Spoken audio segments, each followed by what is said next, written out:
Hello, my name is Lisa Dazel. I'm a student counselor at the Unisa Directorate for Counseling and Career Development, and today we'll be talking about exam reflection and preparing for your next semester. Your exam reflection will help you to gain perspective about your situation. You need to ask yourself what you need to do differently during your next examination. Reflection questions focus on what you did before the exams and how you prepared, as well as what happened during the exams. In the following slides, we'll be looking at the different reflection questions. The most basic question is, did I complete the exam paper?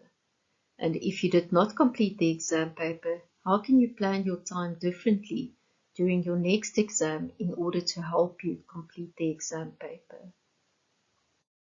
About the exam questions, what were my biggest sources of error? For example, that I make careless mistakes, that I have a lack of understanding of the questions, that I have exam anxiety that affected my exam. Then you need to think about how you can change your study habits to avoid these errors. Questions you can ask about your exam preparation include, should I have studied more? Did I spend enough time on my studies throughout the semester or the year? What could I have focused on more, and how can I plan my time more effectively? Questions about your exam preparation. How did I study? Did I make notes? If I did not make notes, how can I start making notes, or how could I adjust my note-making system to be more effective? Reflection questions about yourself. How did I feel during the semester? How did I feel on the day of the exam? What support do I need to manage challenges during the semester and also on the day of the exam? Once you have reflected on your exam preparation and also how you wrote the exams, you need to think about a learning action plan for the rest of 2020. Questions you may want to ask yourself include, what do I need to do differently during my next semester? For example, do I need to focus on time management, study methods, note-making, seeking support? What is the support I need to be able to manage my modules more effectively? Think about inside as well as outside Unisa. And then lastly, who will I ask for support? Preparing for the next semester. Before you choose your modules for your next registration, make sure that you understand the curriculum for your qualification. We recommend that you create a document for yourself to capture your planning to complete your qualification and to check that you understand the rules for your qualification. If you feel unsure about the curriculum, contact the Unisa Regional Centre closest to you for advice. The first step in terms of study planning would be to plan your curriculum as per the rules for your qualification. That also includes that you check that you meet the pre- and co-requisite for your chosen modules and to ensure that all the modules you're including fall within your curriculum. Here's an example of a student who planned how to complete their BA General degree. The second step in study planning would be to plan to complete your qualification over the period you have planned for. So in this example, the students plan to complete their BA degree over 5 years, and in order to do that, they will need to take at least 6 modules per year, or then 3 modules per semester. When you are doing your planning, you need to reflect on how you managed in the previous semester. Did you manage the number of modules you took quite well? Or do you need to make adjustments either in terms of the number of modules or how you approach your studies? Check the provisional exam timetable to make sure that the modules you choose don't clash in terms of exam dates, and then also add or change modules accordingly. When you are considering how many modules to plan for, you need to take the following into account: your time, the minimum number of modules you need to pass, as well as the maximum number of modules you can take. Taking into account your time. When you choose your modules, remember that you will need between 6 and 8 hours per week for a semester module and between 4 and 6 hours per week for a year module. Write down how many hours you have available to study in a week.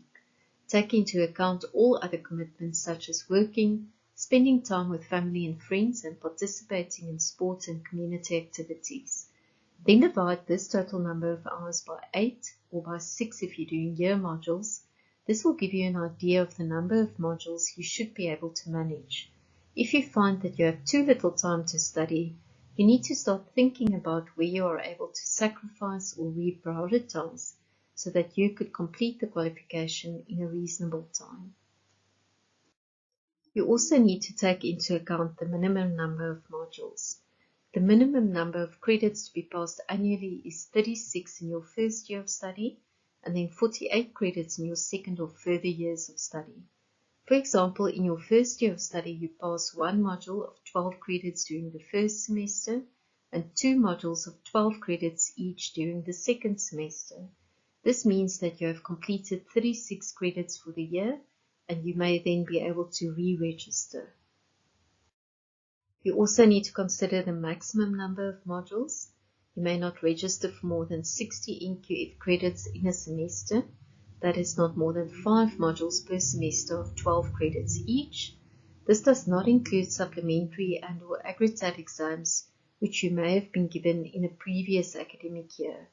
If you are registering for year modules, you may not register for more than 120 NQF credits per year. Final year students may apply to complete 12 modules in their final year of study. The admission requirements to Unisa and the number of modules students must pass per semester have changed. Please read about the readmission rules for this important information to ensure that you are able to progress with your studies and graduate within the stipulated qualification time. Important note, if you don't meet these requirements, you run the risk of not being allowed to study further at undergraduate level at Unisa before you meet certain requirements. More information about this is available in the Unisa Student Rules document that you can download from My Unisa. Recommit to your studies. You have already made the decision to study. You may have been thinking about studying for a long time, and this opportunity means a lot to your career as well as your personal development. It is possible that as you were thinking of your career and studying, you may not have considered the sacrifices you will need to make in order for your studies and your career to be successful. It is therefore important to have something to remind you of what you were hoping for, especially when you are confronted with challenges as you are studying. One physical way that you can recommit to your studies is to write a letter to yourself. In this letter, you capture your commitment to your studies, and you can use the following questions as guidelines to help you to affirm your commitment to your studies. Where are you now? Think about your career, your studies, and your personal circumstances. What do you want? Think about what you hope will change and what you would like to achieve by completing your qualification. What do you have to do to get there? Think about what you are committing to for the next 3 to 6 years. Think realistically about what you need to do given your current circumstances. Now reflect on your thinking about yourself as a student. The biggest commitment you have to make is the commitment to yourself. Do you believe that you are capable of completing your qualification? And then also make notes about what you already have in place that can help you succeed with your studies. Preparation for your next semester means that you make time for your studies. Have you budgeted enough time for your studies? We spoke earlier about needing about 120 hours per module per semester for a 12 credit module. This includes 50 hours for reading and studying, 40 hours for doing activities and assignments, and 30 hours preparing for the exams. You'll need about 240 hours per module per semester for 24 credit modules, about 100 hours for reading and studying, 80 hours for doing activities and assignments, and 60 hours for preparing for the exams. Take a look at how you are currently spending your time. Which activities will you need to spend less time on to have enough time for your studies? Make space for your studies. Your bedroom could be your campus, or your study, or just a desk if need be. Wherever that space is, ideally it should be as personal and private as possible, a place where you can feel comfortable and connected to your studies. As you create and negotiate your space, think about what you need. Do you need a quiet space with very few distractions? If this space is not readily available at home, where will you study? If you need to study at home and it is quite noisy, can you think about a different time to study in order to feel more comfortable?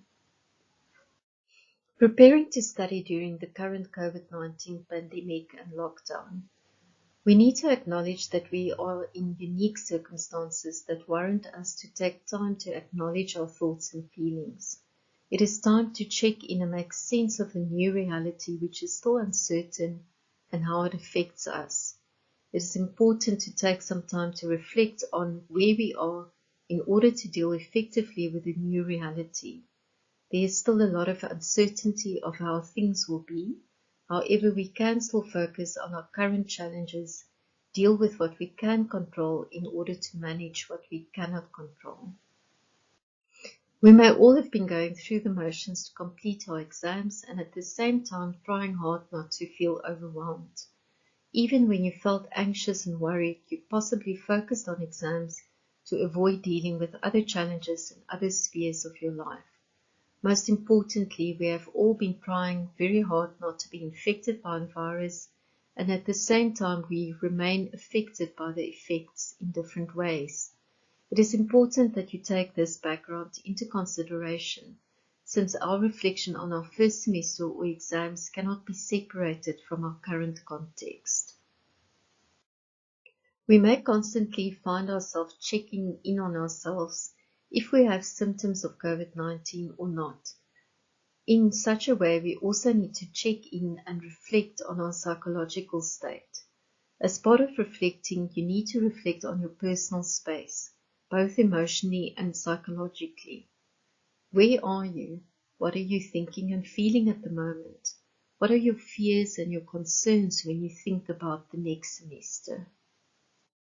Negotiating support. Your study success is not only dependent on your own efforts. You need other people such as your family, your employer, and your friends to support you.